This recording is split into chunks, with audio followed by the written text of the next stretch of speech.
Like, I was robbed with guns 6 times when I was a kid, you know. Was this like at night, or how did this happen? It was like daytime in a very good neighborhood, 1 p.m. and they robbed me for my clothes. You know, they left me only with my underwear.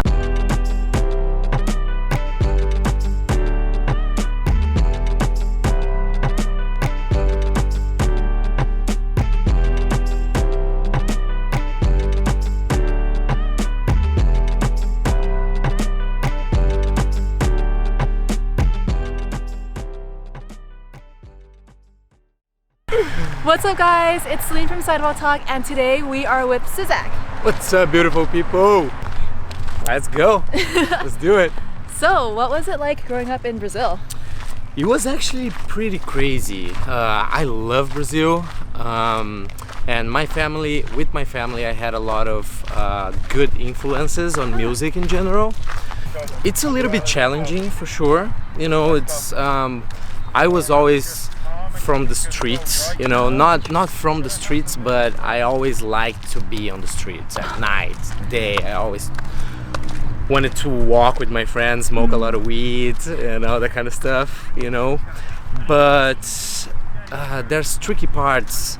Like, I was robbed with guns 6 times when I was a kid, you know.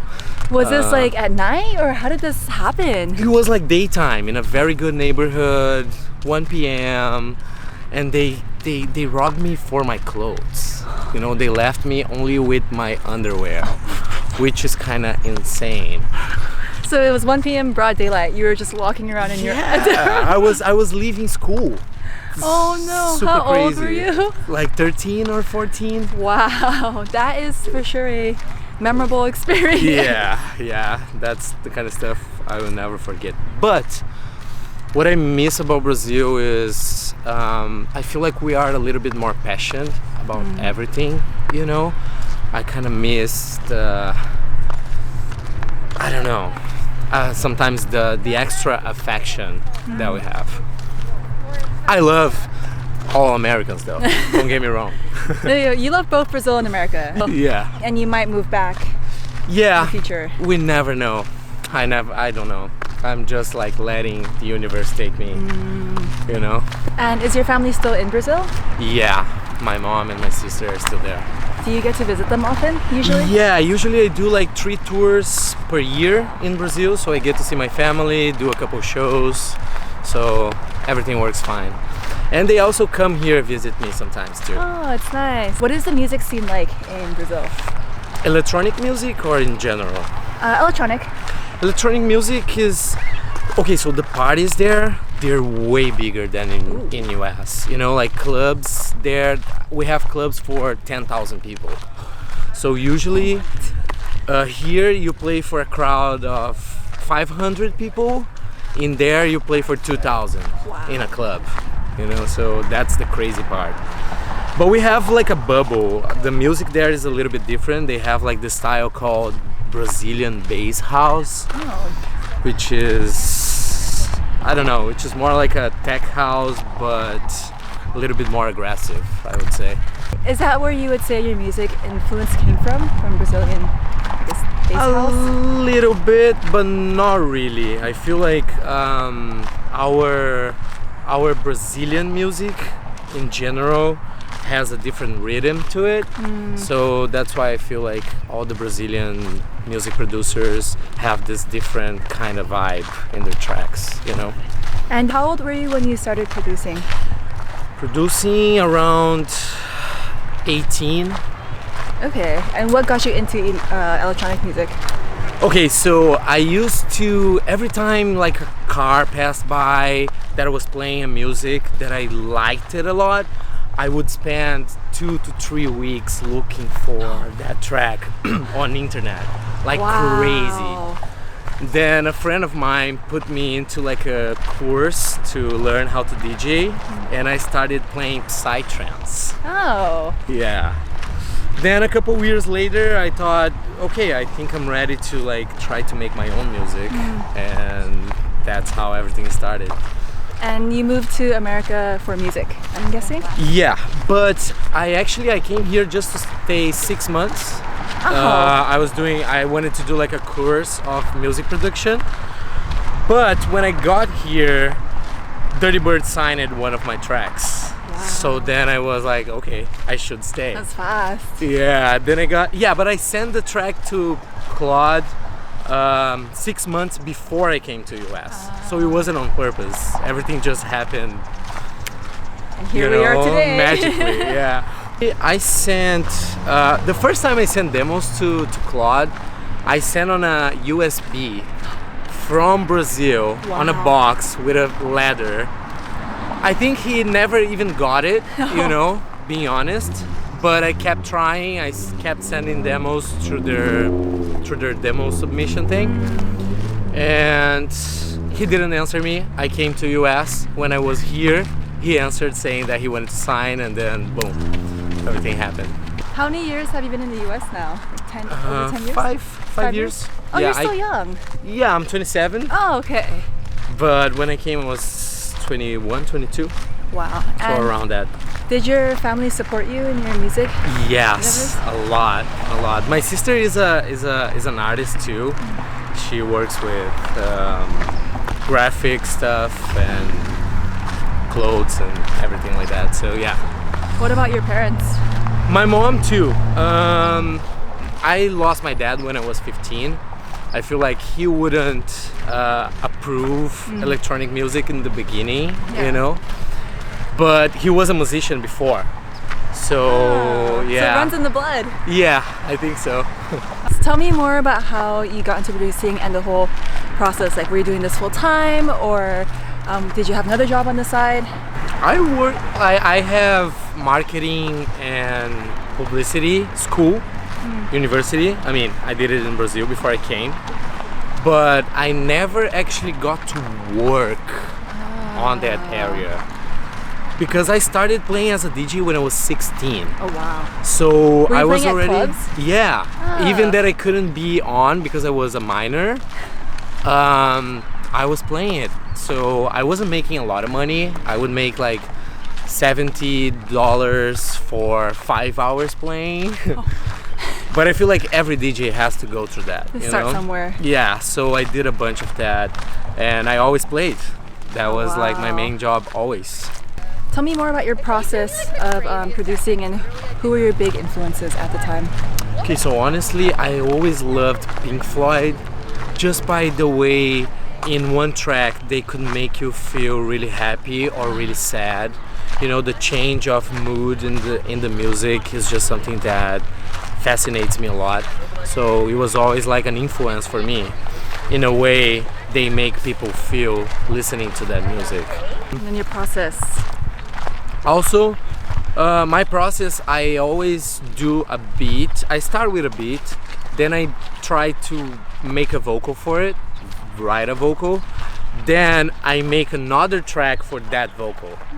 So I make a beat, make the vocals, delete the whole beat, and make a new track for those vocals. You know, that's how usually I work. And how long does it usually take for you to finish a song?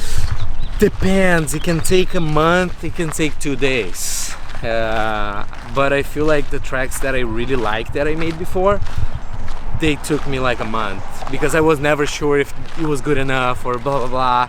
So I always changing something. But something that I learned is the music is never really done.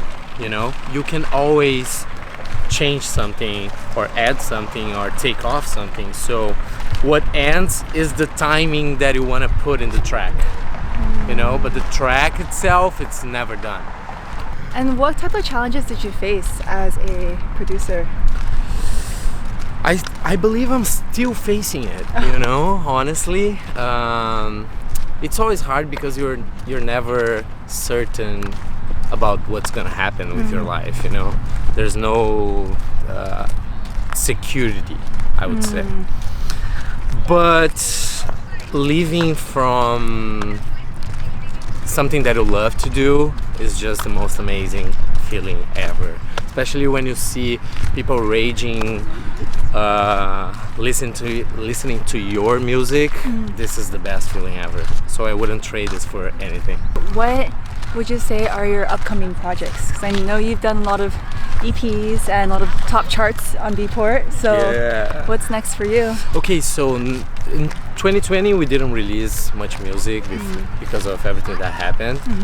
But I believe I have around like 16 tracks now that I'm sending to the record labels and looking for record labels that I want to sign on. So I'm taking this very like slowly because I want to do it like in the right way. Would you be releasing an album? I would, but I feel like right now it's still not the right time for me. You know, I think I would be working on an album in 2022 or 2023 max. But that's definitely something that I want to do. Do you think Camp Out in October is going to happen this year? I think so, yes. I think so because hopefully by there, most people are going to be vaccinated, and if they could just install like a test on site, you know, I feel like people wouldn't care of paying like $50 for a test just to get into the festival. So I feel like that kind of stuff would work, you know? And I know you've played at a couple campouts before. Yes. Do you want to tell me your experience about Camp Out East Coast? Oh my god, but that was the best though. That was the best. Yeah, we stayed one whole day without music because the state cut it off. But it was so fun because we could actually get to know new people and talk a lot.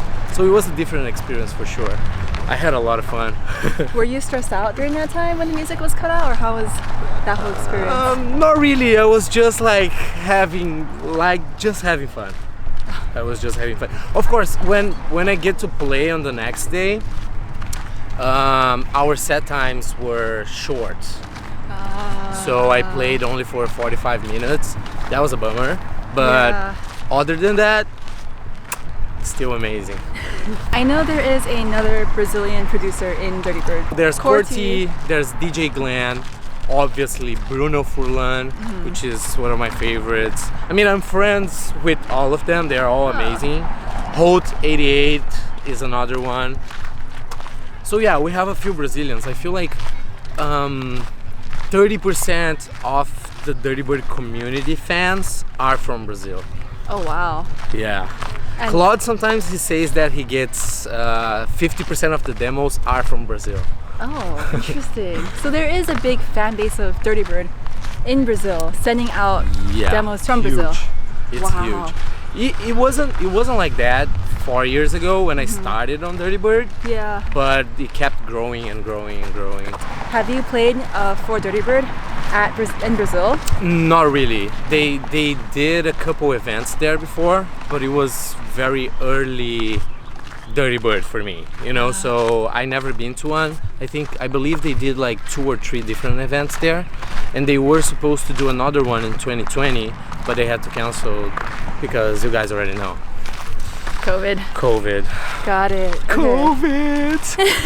What would you want to be remembered for? That's a tricky one. I want to be remembered for bringing always good vibes and bringing smiles to everyone. That's what I always try to do, you know. Happiness, bring joy to everyone around, and that's so wholesome. And joy to people that are listening to my music. Okay. That's what I always try to bring. Smiles everywhere. Is that why you have the smiley face photo with the balloon? You know, it's all about the party. It's all about the party. I feel like you've produced some amazing music so far. So thank you. I'm excited to see what's next in your next 16 songs. Let's go! Now we have some fans questions. Let's fucking go! First question. Oh, here we go. Do you love Brazil, and how much? Okay, I feel like I already answered this, but I love Brazil too much. I have, oh my god, I miss the food, I miss the people, I miss the vibes, I miss the parties, I miss pretty much everything, you know. It's really hard to leave so far away from your home, you know. Yeah. And who are two of your biggest music influences? Okay, I'm not gonna go into house music. I would say I use as an influence Timbaland, his beats, which is crazy, I know, but I use that a lot in my music in general. Electronic music, I would say Tiga. Tiga is amazing, the way he makes vocals and everything. Green Velvet is another guy that I love, the way he makes his vocals and how creative he is. So that's the kind of vibe I'm into it. Okay. What would it take you to run 1 mile every hour for 24 hours like your Luke Andy bet? Okay, so this story. Yeah, what is this context? Yeah. So we had a bet of $100 and Luke lost. So instead of he paying me, he came with this idea that he would have to run 2 miles each hour for 24 hours, which is insane. And I said, yes, let's go. But then it's gonna be double or nothing. If you can't do it, you're gonna have to pay me $200. If you do it, we're done, you know? And he made it. It's insane. He made it. What? Yeah. But I feel like I can't do that. I can't. I mean, I'm going to the gym, I'm getting better, but I can't do that. When did he do the bet? I feel like that was 6 months ago, around. So did he have time to eat? Like, how did that work? Yeah, he almost didn't eat. He was just like getting very hydrated all the time. And For 24 hours? Yeah, 24 hours. So it was like 4 a.m. He was coming to this reservoir to run the 2 miles. Oh my god, so 4 a.m., 5 a.m., 6 a.m. Yeah. So no sleep for 24 hours. No sleep at all. And he did this because he didn't want to pay you $100. Yes. But also a little bit for the clout, you know? Being honest. It sounds like he's a very fit and well stamina. Yeah. That's crazy. Will you dye your hair blue again or a different color next? I would. Not the entire hair, but I want to do like just a small stripe of pink pretty soon. I'm just waiting for the shows to come back, so then we get a little bit crazy again.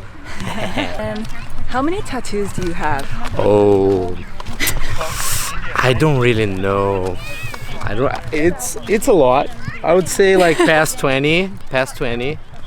Okay. More than 20 for sure. Oh wow. And then what is your favorite type of food?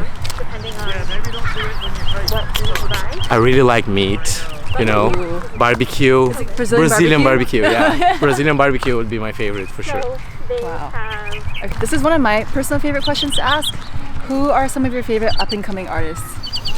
Oh, okay, that's a good question.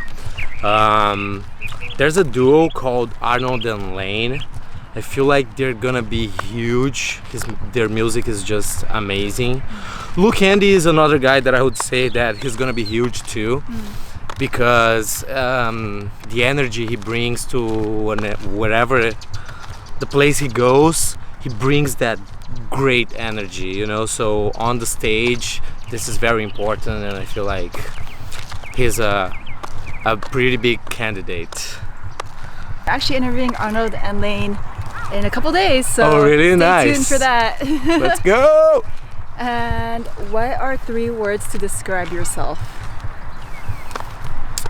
I would say funny. Not that I'm funny, but I try to be. Funny. You're funny. I think your laughter brings a lot of like fun vibes. That's great to know. Energetic. I'm really energetic on parties, always. I always have that inside me. You know, I don't need anything to push me on. I just like, it's all about the music. I don't know what happens to me, but the music pushes you on. Yeah. And the third would be I don't have like a word for this, but let me try to explain, because my English is not the best. You guys already know that. But everything I really want, I'm gonna get it. You know? Motivated? Yeah. Yeah, but it's an extra motivated thing. Driven? Yeah, driven. Okay, I would say driven. When I put something inside my head, I'm gonna get it no matter what, no matter how, I'm gonna get it. And I feel like people should be more like this. Just believe in yourself. You can do it. Everybody can do it. It's very inspiring. Thank you. Anything you want to say to your fans? Just to everyone, I just want to thank you guys so much for all the support that you guys give it to me. I feel like that's the most important thing that keeps me going, making music. So I would just say thank you. I can't wait to see you all in the dance floor again. You guys don't have an idea of how much I'm waiting for this. So yeah, that's basically it. Well, thank you for jumping on with me today for Saiva Talk. You are our first Dirtybird DJ on the channel. So This is amazing. Thank you so much. Thank you so much for having me. Thank you. Thank you so much, guys. Let's party. Bye.